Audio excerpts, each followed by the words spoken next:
For my Be the Change project, I chose to write a book. I had already had an idea.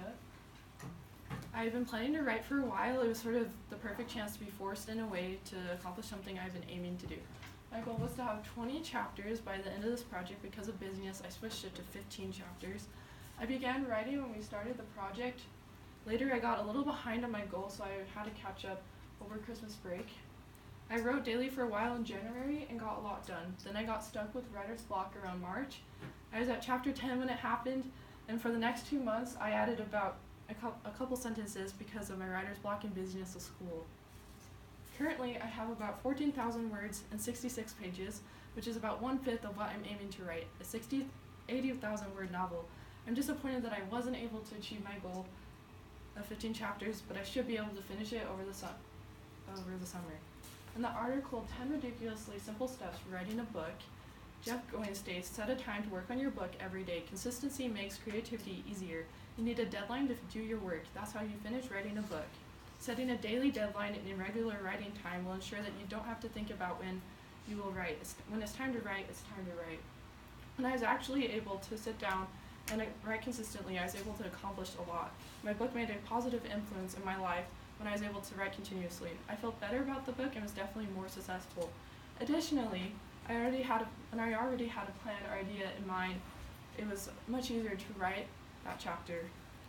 It all seemed to be coming together. With that, I set a daily word count goal of 1,000 words and about 1,500 words per chapter.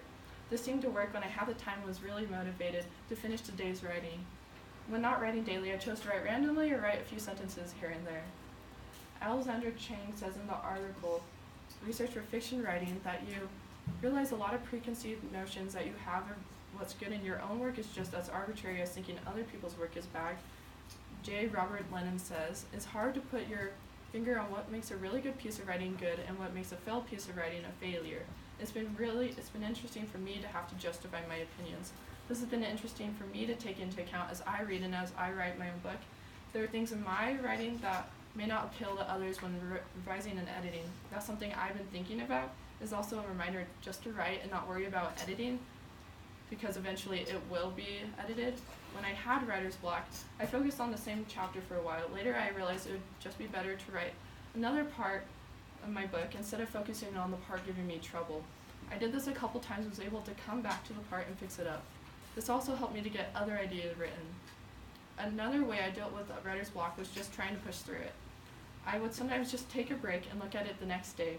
Occasionally, I would take the opportunity to get other stories written that I wanted to write. I hope to take what I learned into account when I continue to write my book and anything that I write in the future. If you plan to write a book in the future, remember that it's very helpful to have a set writing schedule. A lot of people may be intimidated by writing a book, but once you get started, the better you'll get and the easier it will be. Thank you.